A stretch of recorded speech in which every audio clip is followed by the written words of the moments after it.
The thermometer on the dashboard read 8 degrees Fahrenheit.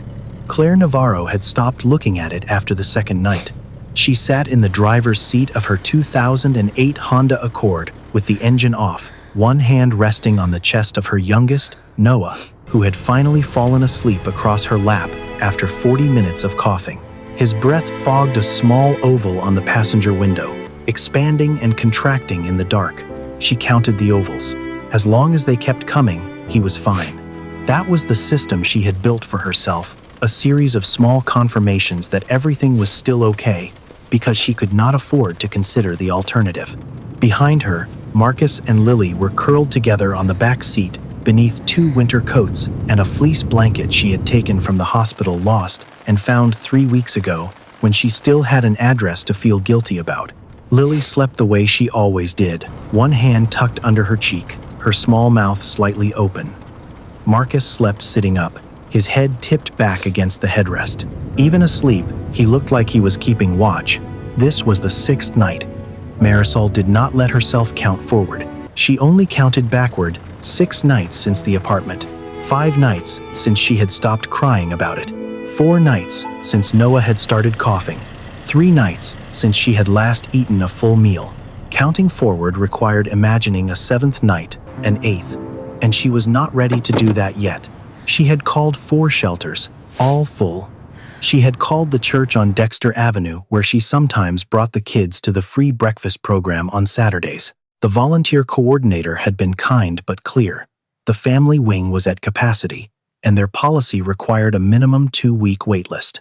She had called her coworker Dana, the one person at Mercy General she considered a real friend, and the call had gone to voicemail. Dana had not called back. Claire had not called again. She did not want to become the kind of problem that made people screen their calls. She had one sister, Rachel, living in Indianapolis. Rachel was behind on her own mortgage and raising 3 kids alone. Claire had typed out a text to her 4 times in the past week and deleted it each time before sending. She did not want to be a weight on someone already drowning. So she had done what she always did. She had made it manageable. She told Marcus, Lily, and Noah they were having a winter adventure like camping, but warmer because they had the car heater and sleeping bags. Lily had clapped her hands and asked if they could make hot chocolate. Noah had bounced in his car seat. Marcus had looked at her with his quiet, careful eyes and said nothing at all. It had not begun with a single catastrophe. It had begun with math. For 3 years, Claire had worked the overnight shift at Mercy General Hospital in Detroit as a patient care aide, 11 at night to 7 in the morning, 4 nights a week, occasionally 5 when someone called out sick. The pay was not generous, but it was consistent, and consistency was the thing she had organized her entire life around since her ex-husband, Kevin, had left 19 months ago, taking nothing except the savings account they had shared and leaving behind a past-due rent notice and a medical bill for Noah's respiratory infection that she was still paying off in installments. She had found the apartment on Lenox Street through a coworker's referral, $1,060 a month for 2 bedrooms, radiator heat, a landlord who fixed things within a week of being asked. It was not comfortable by any objective measure, but it was hers, and it was stable, and stable was what the children needed. In October, the building was sold to a property management company based in Ohio. In November, the new owners sent a letter informing tenants that effective January 1st, rent would increase to $1,410 per month. The letter used the phrase, market adjustment, 4 times.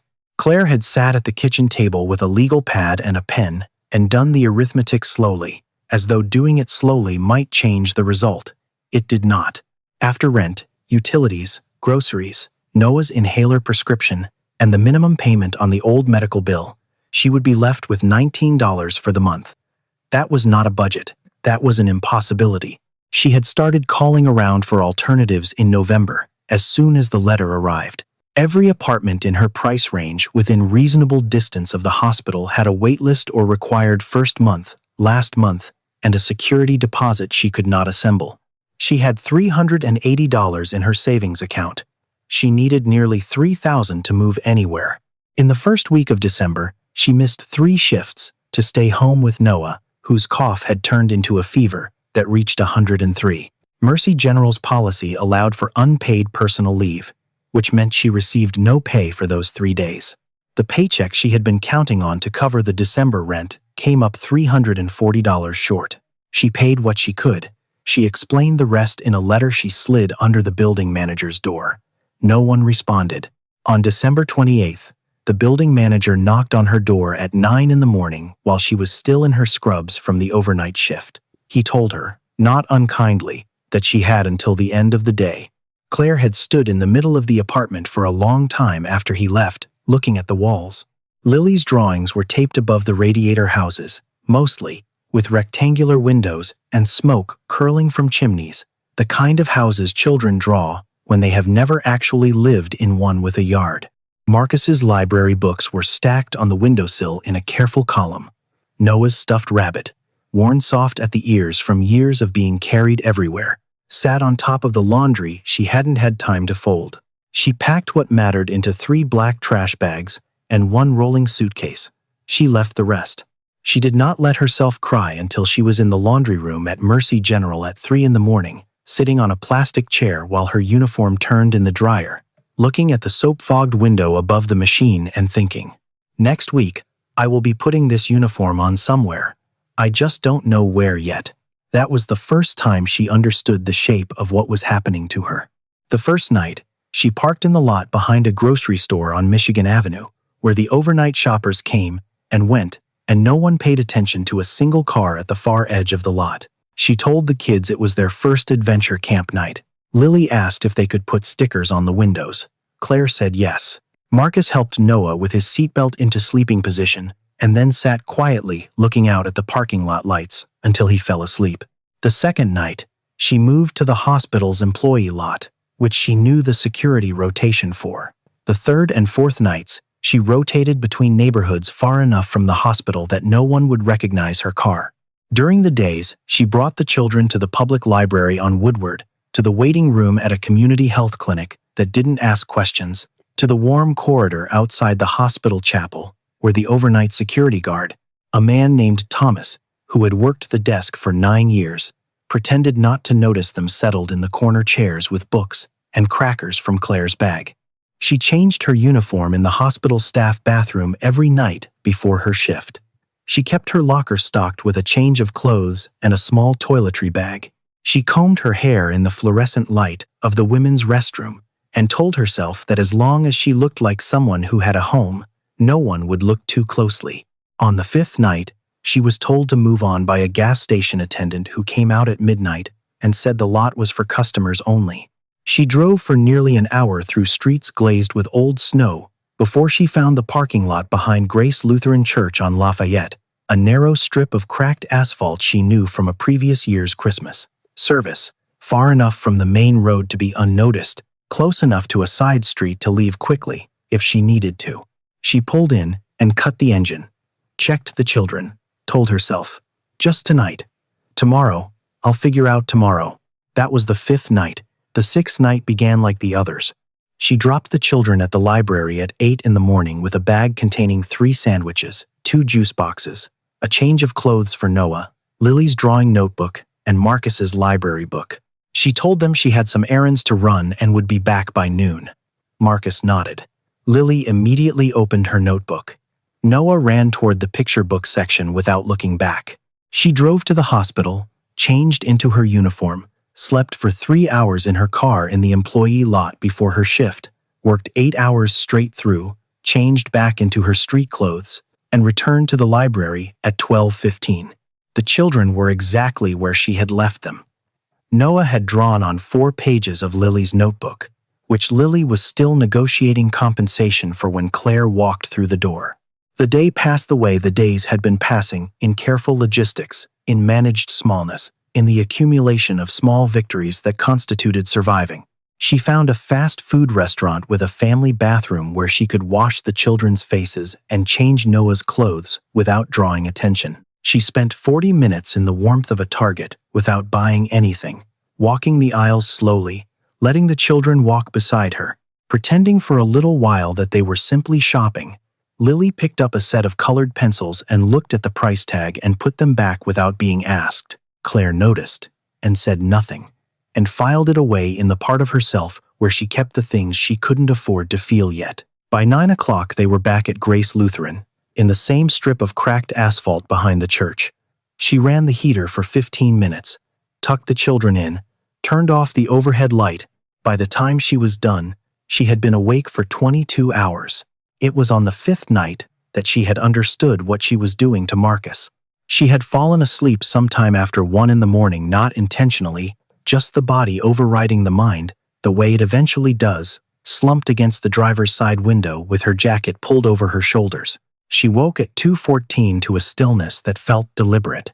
Marcus was sitting upright in the front passenger seat. He had moved there from the back without waking her, which meant he had been careful about it, which meant he had done it on purpose. He was looking out through the windshield at the empty parking lot, his hands folded in his lap, his posture, the posture of someone who had decided to be alert. He was 10 years old. Claire watched him for a moment before he noticed she was awake. In the amber glow of the distant streetlights, she could see the line of his jaw, the steadiness of his gaze. He was scanning the lot the way she had been scanning it for 5 nights, checking the shadows at the tree line, watching the gap at the far end where the street was visible. She said his name quietly. He turned. "You were sleeping," he said, as though this explained everything. "I wanted to make sure you could keep sleeping. You look tired, Mom." She opened her mouth and found she had nothing to say. Not because she didn't have words, but because every word she could think of was the wrong one. "You don't need to do this," was a lie he would see through. "Go back to sleep" was a dismissal. "I'm fine" was the thing she had been saying for 5 nights, and both of them knew its value by now. What she did instead was reach across the center console and put her hand over his folded ones. He didn't pull away. He was quiet for a moment, and then he said, carefully, the way he said things he had been thinking about for a long time, "Is this still an adventure?" She kept her eyes forward. The parking lot was empty and still, and somewhere in the distance a traffic light was cycling green to yellow to red for no one. "It's going to be okay," she said. "That's not what I asked," Marcus said. She did not answer. After a moment, she squeezed his hand once and told him to go back to sleep. He did, eventually moving carefully back to the rear seat, settling in beside Lily without waking her, pulling the blanket up to his chin. But Claire sat awake for the rest of that night, and what kept her awake was not the cold or the anxiety she had grown used to carrying. It was the understanding that her son had looked at her and had chosen, at 10 years old, to stand watch so that she could rest. That was not a child protecting his mother. That was a child who had stopped being entirely a child, and she had let it happen without noticing. Noah began coughing at 11, that 6th night. It was not the first time it had been happening for 4 days. A dry, persistent sound she had been managing with the children's cough syrup she kept in the glove box, and the last of the saline spray from the pharmacy. But this was different, deeper. A rattling quality underneath it that she recognized from the winter 2 years ago when he had ended up in the pediatric unit at Mercy General for 3 days with RSV. She held him in the front seat with the heater running, his head against her collarbone, and rubbed slow circles on his back the way that sometimes helped. It helped a little. Not enough. She looked at her phone. It was 11:47 at night. She could take him to the emergency room. She knew the staff. She knew exactly where the pediatric intake desk was and how long the average wait ran on a Tuesday night in January. She also knew what would happen when the intake nurse asked for their address and she gave one that no longer existed, and when the social worker on overnight, a woman named Patricia, whom she had worked beside for 2 years, came to do the standard family assessment. She put the phone down. Noah coughed again. Lily stirred in the back seat. Marcus, who Claire had believed was asleep, said quietly from the darkness, "Is Noah okay?" "He's okay," she said. "Go back to sleep." A pause. "You keep saying that, because it keeps being true," she said. The words tasted like what they were. She picked up the phone again, opened her contacts, scrolled to a number she had saved 6 weeks ago, a state family services line she had told herself she would never need. Her thumb hovered over the number for a long time. She thought about what would happen if she called. She thought about it with the specific clarity that only comes at midnight, in a cold car, when there are no comfortable conclusions available. Someone would come. The children would be brought somewhere warm. There would be an assessment, a placement, a process, and she would be where. She thought, if I call, at least they will be warm, even if I'm not there. That thought, not the cold, not the exhaustion, not 6 nights of sleeping upright in a car was what broke her. It broke quietly, the way things break when the stress has been accumulating for too long. She pressed her forehead against the steering wheel, and she stayed there, and she did not make a sound, because the children were right behind her, and she was still their mother, which meant she was still the person who held the sound in. She did not call the number. She sat with the phone in her hand and stayed very still, trying to find one more version of okay that she had not tried yet. That was when the headlights swept across her rearview mirror. The car that pulled into the lot was a black Cadillac Escalade, clean and unhurried, moving at the careful speed of someone who was looking for something specific. It rolled to a stop 20 feet behind her Accord and sat there for a moment, engine running, headlights cutting 2 long lanes across the asphalt. Claire straightened up from the steering wheel. Every instinct she had sharpened at once. She checked the back seat. Lily was still asleep. Noah had gone quiet, temporarily, his head heavy against her shoulder. Marcus was watching the Escalade in the side mirror. "Mom," he said. "I see it," she said. The driver's door opened. A woman stepped out tall, somewhere in her late 40s, wearing a dark wool coat and low boots, moving with the unhurried deliberateness of someone who had thought about this moment before arriving in it. She walked toward the Accord at an angle, not directly head-on, the way you approach something you don't want to startle. She stopped at the driver's side window. Claire did not roll it down. She looked at the woman through the glass. No badge, no uniform, no clipboard. The woman looked back without impatience. Then she raised one hand and knocked. 3 quiet knocks, the kind that ask rather than demand. Claire cracked the window 2 inches. "I'm not police," the woman said. Her voice was level and unhurried. "My name is Diane. I'm not here to report you or take anyone anywhere. I just want to ask you one question." Claire waited. "How many nights have you been in this car?" The question landed differently than she expected. Not "are you okay?"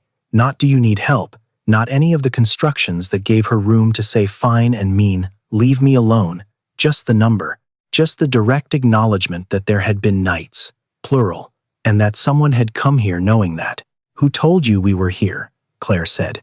It was not quite a question. "A nurse at Mercy General," Diane said. "She saw your son in the waiting room twice this week. She was worried. She contacted me because she knew I check on families in situations like this." A brief pause. "She wasn't trying to get you in trouble. She was trying to get you help." Claire thought about the waiting room. She had told Thomas, the security guard, that Marcus was waiting for her while she finished a shift. She had believed that was sufficient cover. She had not accounted for the nurses who walked that corridor at shift change, who noticed things, who had seen the same quiet boy in the same chair on 2 different evenings, with the same carefully packed bag beside him. She had not accounted for someone caring enough to do something about it. "There's a man in the back of that car," Claire said. "Yes," Diane said. "His name is Robert. He'd like to speak with you if you're willing. If you're not, we'll leave, and I'll give you a number to call if you change your mind." She said it without pressure, the way someone states a fact. "But your youngest sounds like he needs to be somewhere warm tonight." Noah coughed, as if on cue. Claire felt the sound of it in her chest. She looked at Diane for a long moment. Then she looked at Marcus in the mirror. He was watching her with the attentiveness he had developed over the past 6 nights, reading her, waiting to take his cue from whatever she decided. She unlocked the door. The man who stepped out of the Escalade's rear door was in his early 60s, gray at the temples, wearing a dark coat over a collared shirt. He was not what she expected, though she could not have said precisely what she had expected. He looked like someone who had been wealthy long enough that it no longer showed as a performance, it simply was. But he also looked tired in a way that money did not explain. There were lines around his eyes that suggested not age so much as duration, the look of someone who had been carrying something for a long time. He did not approach the car immediately. He stood beside the Escalade and waited while Diane helped Lily and Noah out of the back seat, wrapping her own coat around Noah's shoulders with the matter-of-fact efficiency of someone who had done this before. Marcus climbed out on his own and stood close to Claire, his shoulder touching her arm. The man walked over. He stopped at a respectful distance. Miss Navarro, he said. I'm Robert Calloway. Claire recognized the name in the way you recognize a landmark from a distance. She knew it meant something significant, but could not immediately place it against the specific man standing in front of her in a dark parking lot at midnight. She waited. I'm sorry to approach you this way, he said. I know it's late, and I know you don't have any reason to trust me. He paused, and she noticed that he did not fill the pause with reassurances. He simply let it be a pause. Diane has been doing this work for 3 years. She's never brought me along before. I asked to come tonight. Why tonight? Claire said. He was quiet for a moment.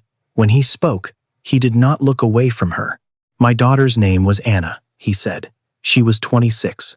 She did volunteer work with unhoused families in this city. She had been doing it since college, long before I understood why it mattered to her. 3 years ago, she had a disagreement with her program director about funding. She left the office that evening and didn't call anyone. She slept in her car that night, rather than ask me for help, specifically, because she knew I would try to fix it instead of just listen. He stopped. She had a carbon monoxide leak. The car was old. I didn't know where she was. The parking lot was completely silent. I got there too late, he said, by about 4 hours. Claire held that for a moment. Beside her, she felt Marcus go very still. I'm sorry, she said. And she meant it without qualification, the way you mean things when someone shows you the actual shape of their grief instead of the managed version. Robert nodded once. I closed her foundation after she died. I couldn't. He stopped. I shut it down. Diane kept going on her own. I didn't know that until about 8 months ago, when she finally told me. He glanced toward Diane, who was sitting on the Escalade's running board with Noah in her lap, making a shadow shape with her fingers that was producing a small, tired smile from the boy. She kept going because Anna would have, and because she thought that was what I needed someone to do, even if I didn't know I needed it. He looked back at Claire. I came tonight because Diane called me and said there was a woman and 3 children in a parking lot in January, and the woman was still going to work every day, and her son was sitting up at night to keep watch, and she hadn't asked a single person for help. He paused. Anna would have liked you very much. Claire's jaw tightened. She was not going to cry in front of this man. She had decided that in the first 30 seconds, and she held to it. What do you want? She said. Nothing, he said. I want to help, if you'll let me. No conditions, no obligation. No one takes your kids anywhere. He held her gaze. But your little one needs a warm room tonight, and I think you know that.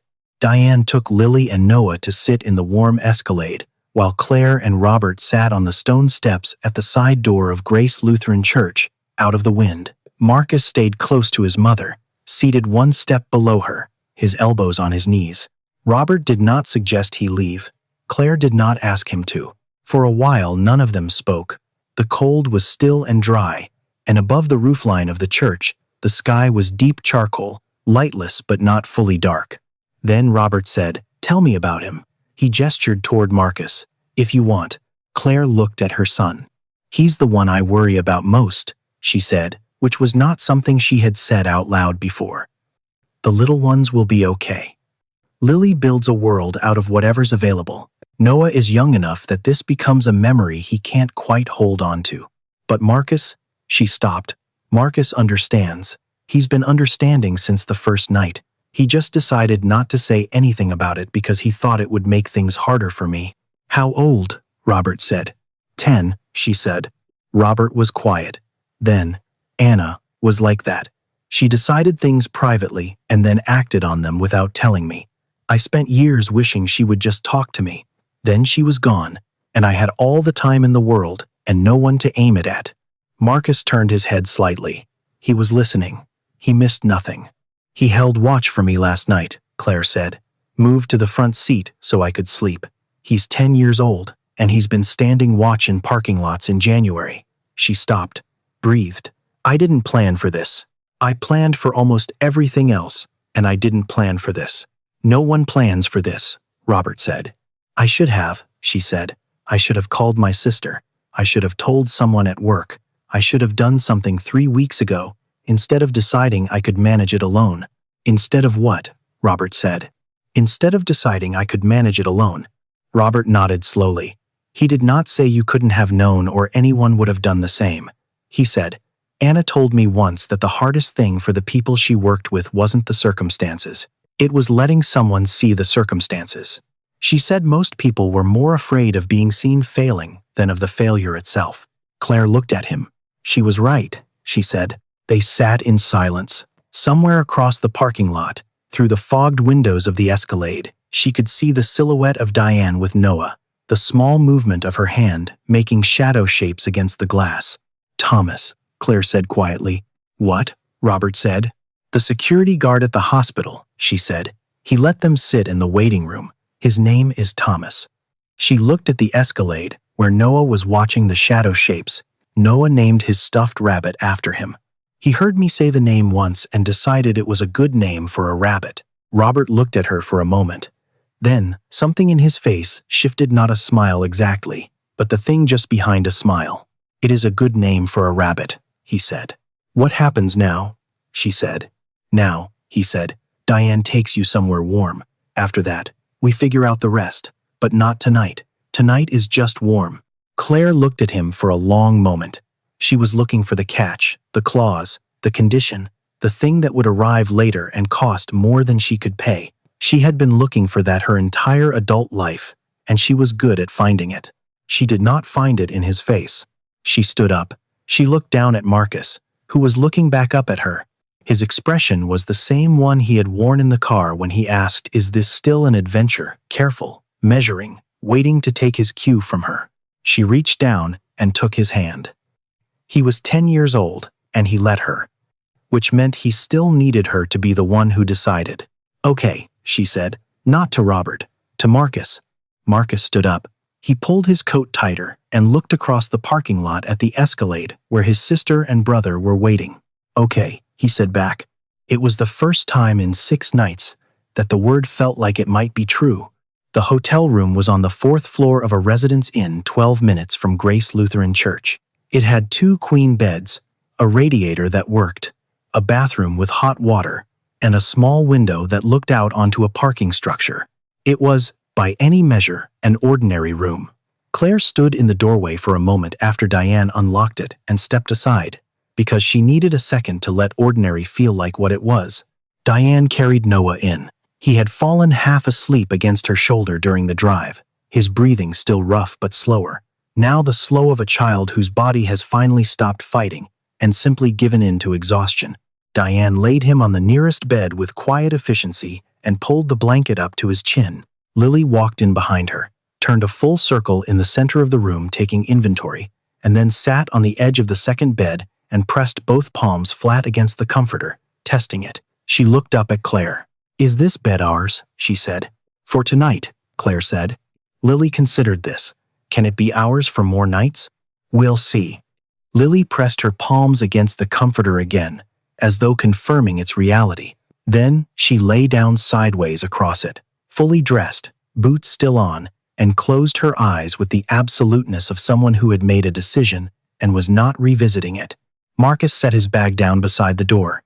He looked around the room quietly, thoroughly, missing nothing. Then he sat on the edge of the bed beside Lily and unlaced his shoes and set them neatly side by side on the floor. You should sleep, Mom, he said. In a minute, she said. He lay down beside Lily without another word. Within 10 minutes, both of them were asleep.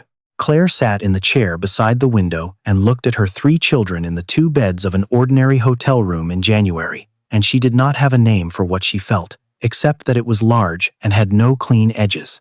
Diane came back from the hallway, where she had stepped to make a call, and set a room key on the desk. Breakfast is included in the lobby until 10, she said. There's a pharmacy 2 blocks east if Noah needs anything overnight. She paused. You don't need to make any decisions tonight. Robert wanted me to tell you that specifically. What kind of decisions are there to make? Claire said. There are a few options he'd like to walk you through tomorrow, when you've slept. Nothing urgent, nothing conditional. Diane looked at her steadily. He's not going to ask you for anything. Miss Navarro, I've worked for him for 11 years. That's not who he is. Claire looked at the key on the desk. His daughter, she said. Anna. Yes, Diane said. You kept going after she died. The foundation work. You kept doing it without telling him. Diane was quiet for a moment. He had enough to carry. I didn't think he needed to know that I was still. She stopped. Anna asked me once, before she died, if I thought what she was doing made any difference. I told her I didn't know. She said she thought it did, even if it was just one family at a time. Diane picked up her coat from the chair. I decided she was right. So I kept going. After Diane left, Claire sat alone in the room for a while. She could hear the heat running through the radiator, a low, steady sound like the building breathing. She could hear Lily's slow exhale and the different rhythm of Marcus's, and underneath both of them, the faint congestion of Noah's breath, better now than it had been an hour ago. She went into the bathroom, closed the door, and turned on the shower. She sat on the edge of the tub, still dressed, and she cried fully this time, without managing the sound of it, without holding it for later.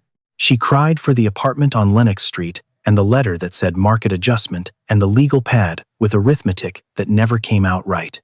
She cried for Marcus's folded hands in the dark and Lily putting back the colored pencils, and Noah's breath fogging the window, the small oval proof that he was still there, still warm, still hers. She cried for the 6 nights she had maintained a version of okay so comprehensive that no one had looked closely enough to see through it. She stayed in the bathroom for 20 minutes. Then she washed her face, changed into the spare clothes from her bag, and went back out to the chair by the window. She did not sleep immediately. She sat with her feet tucked under her and watched her children breathe in the warm room, and for the first time in 6 nights, she let herself count forward. That same night, after Diane had driven him home, Robert Calloway sat in the study of his house on the east side of the city. It was a room he had not spent much time in since Anna died. It had been her room more than his.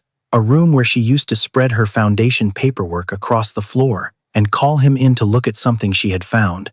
A photograph, or a report, or a map of the city, with hand-drawn annotations. The room still held the faint scent of the candle she had always burned at her desk. He took a photograph from the shelf, Anna in her volunteer coordinator vest, standing in front of a community center with 4 other people, squinting into the sun and laughing at something happening just outside the frame. She had been 24 in that photo. She'd had 2 more years after it was taken. He had kept the photograph face down on the shelf for 2 years, the way you keep things you are not ready to look at directly. He turned it face up. He set it where it could be seen. He thought about Claire Navarro on the steps of Grace Lutheran, her jaw set and her eyes careful, saying she should have called her sister. She should have told someone. She should have asked for help 3 weeks ago. He thought about the way she had reached down and taken Marcus's hand. He thought about the boy, standing watch in a parking lot at 2 in the morning, 10 years old, his hands folded in his lap, scanning the shadows so his mother could sleep.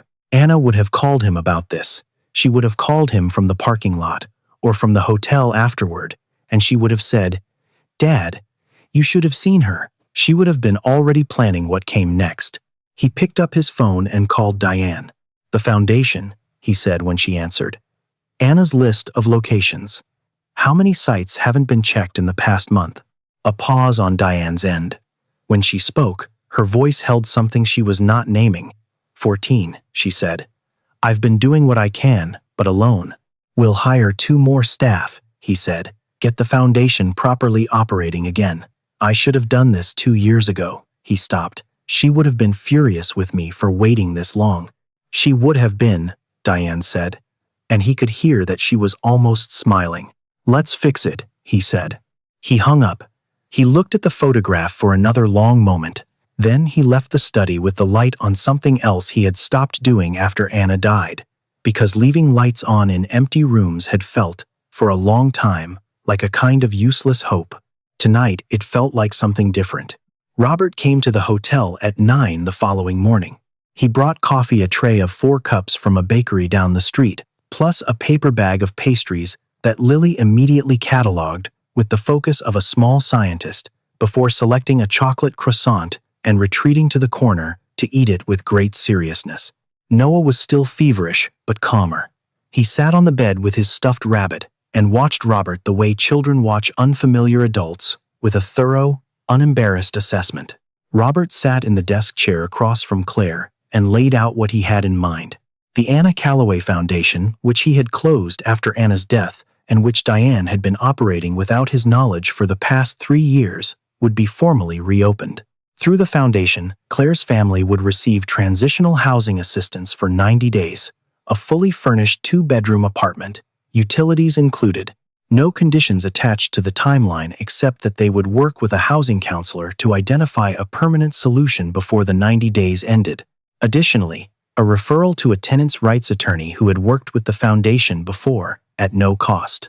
Medical coverage through a community clinic for Noah's respiratory follow-up. And Robert paused here, chose his words carefully, a scholarship to the licensed practical nurse program at Wayne County Community College, which ran 18 months and had a night cohort that would accommodate her existing work schedule. Claire listened to all of it without interrupting. When he finished, she was quiet for a moment. "I don't need the scholarship," she said. "I know you don't need it," Robert said. "I'm not offering it because you need it. I'm offering it because you've been working nights in a hospital for 3 years and you are clearly capable of more than your current job title reflects." He paused. "Anna used to say that the difference between charity and investment is whether you're trying to make someone comfortable or trying to make something possible." He looked at her. "I'm not interested in making you comfortable.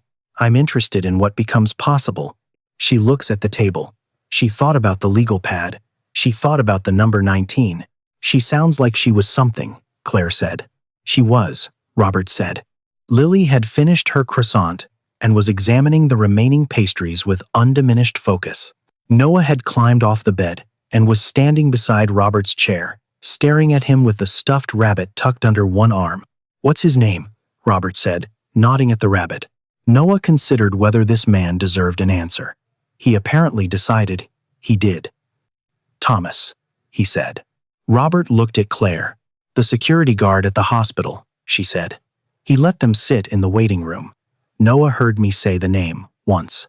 Robert nodded slowly. "Good name," he said to Noah. Noah, satisfied, climbed back onto the bed. Claire looked at Robert Calloway for a long moment. She was still looking for the catch. But there was nothing there except a tired man in his early 60s who had lost his daughter and was trying to do the thing his daughter would have done, because it was the only way he knew how to still be in conversation with her. "I'll think about the scholarship," she said. "That's all I'm asking," he said. She submitted the application 3 weeks later, on a Tuesday evening after her shift, in the break room at Mercy General, while the coffee maker cycled and the overnight crew changed over around her. She did it quickly, before she could find a reason not to. She submitted it and then sat very still for a moment, with her hands in her lap, because it felt like the kind of thing that deserved a moment. Then she got up and went back to work. Nearly 2 years after the night at Grace Lutheran Church, Claire Navarro graduated from the licensed practical nurse program at Wayne County Community College on a Thursday evening in June. The ceremony was held in the college gymnasium, which was too warm and had bad acoustics and was, in her estimation, the finest room she had ever sat in. Marcus was in the 3rd row with Lily and Noah and a woman from Claire's cohort whose kids had become friends with hers over the course of the program. He was 12 now, and he had grown 3 inches since January of the previous year, and he had rejoined his school's basketball team in the fall and discovered that he was genuinely good at it naturally, unhesitatingly good, in a way that had surprised his coach and surprised Marcus himself, and had not surprised Claire at all. She had been watching the way he moved through space for 12 years. She had always known there was something easy in him that difficulty had temporarily buried. At his last game, he had made a shot from half court at the buzzer that tied the score. The gym had erupted. Claire was sitting in the bleachers, and she heard him laugh, a real laugh, full and unguarded, the laugh of someone who had forgotten for a moment to be careful, and she understood, sitting there in the noise, that she had not heard that laugh for over a year. She had not realized she had been waiting for it until it arrived. Lily had completed the drawing she had been working on for several months. A house with a wide porch and a garden and 3 figures in the front yard, all of them radiantly alive in the way of 8-year-old drawings. She had titled it in careful block letters along the bottom. "Home is where Mom doesn't have to drive away anymore." It was currently taped to the wall above her bed, in the apartment they had moved into 6 months after the hotel, a two-bedroom on the second floor of a building with a working elevator and a landlord who responded to maintenance requests. Noah was 4 now. His respiratory infections had been managed with follow-up care from the community clinic, and his cough had resolved by the previous spring. He had developed a consuming interest in birds, specifically in learning their names, and could identify a house sparrow from a goldfinch from a dark-eyed junco by silhouette alone, a fact he reported to anyone who would listen with the enthusiasm of someone who has recently discovered that the world is full of things worth knowing. He still slept with Thomas. On a Wednesday evening in early November, 14 months after the night at Grace Lutheran Church, Claire rode with Diane on one of the Foundation's regular circuit checks. The program had expanded in the past year 2 full-time staff, a partnership with 3 hospitals in the Detroit metro area, a network of contacts who flagged situations before they became crises. Anna's list had been updated, cross-referenced with new data, turned from a hand-drawn map into a system. But Diane still drove the circuit herself, twice a week, because some things are better done in person. They were on the 3rd stop of the evening when Diane slowed the Escalade and angled the headlights toward the far end of a lot behind a closed hardware store on the east side. A car was parked there, an older sedan, the kind with rust along the wheel wells and a cracked taillight held together with tape. The engine was off. The windows were beginning to fog. Diane pulled in slowly and stopped. "I've got this one," Claire said. Diane looked at her. "You sure?" "Yes," Claire said. She got out of the car. The cold hit her immediately, the sharp declarative cold of a Detroit November night, and she walked toward the sedan at an angle, not directly head-on, the way you approach something you don't want to startle. She could see through the fogged passenger window, a woman in the driver's seat, head turned toward the back, and in the back seat the bundled shapes of at least one small child. Claire stopped at the driver's side window. She raised her hand and knocked. 3 times, quiet and unhurried, the kind of knock that asks rather than demands. The woman inside flinched. Her head swung toward the window, and Claire could see the fear move across her face, the rapid calculation of threat and consequence and what this could cost her. Claire held up one hand, palm forward. She waited until the woman looked at her face, instead of her fist. The woman cracked the window an inch. "I'm not police," Claire said. Her voice was steady and unhurried. "My name is Claire. I'm not here to report you or take anyone anywhere." She paused. She let the woman look at her. She let the recognition, not of her face, but of what she was have time to arrive. "I just want to ask you one question," she said. The woman watched her through the inch of open window. Her jaw was set. Her eyes were red at the edges. She was frightened and exhausted, and she was still, even now, holding herself upright, still performing okay for a stranger at her window, still trying to look like someone with options. Claire knew that posture in every part of herself. "How many nights have you been in this car?" she said. The woman's jaw loosened. Not fully, not yet, but enough. The kind of loosening that happens when someone asks you exactly the right question after you have spent a long time braced for all the wrong ones. She didn't answer immediately. She looked at Claire for a moment, measuring, calculating, doing the same arithmetic Claire had once done at her own window. "Who is this? What do they want? What will it cost me?" And then, very quietly, she said, "4." Claire nodded. "Okay," she said. "I know what 4 nights feels like." She kept her voice steady, kept her hands visible, kept her eyes on the woman's face. "I'm going to tell you what's available tonight. You don't have to take any of it, but I want you to know what's there." Behind her, she heard the Escalade's door open and Diane's footsteps on the cold asphalt. The woman in the car looked at Claire for another moment. Then she looked at the back seat, where the child was. Then she looked back at Claire. She rolled the window down. In the first year of the Anna Calloway Foundation's full operation, Diane and her team made contact with over 200 families living in their vehicles in the Detroit metropolitan area. Claire Navarro joined the Foundation's outreach team part-time in the 2nd year, while continuing her nursing work at Mercy General. She never forgot the arithmetic, the legal pad, the number 19, the impossibility of the math. She used it sometimes, when talking to the women she found in parking lots, not as a story about herself, but as proof that the math could change. It just needed someone to knock on the window first.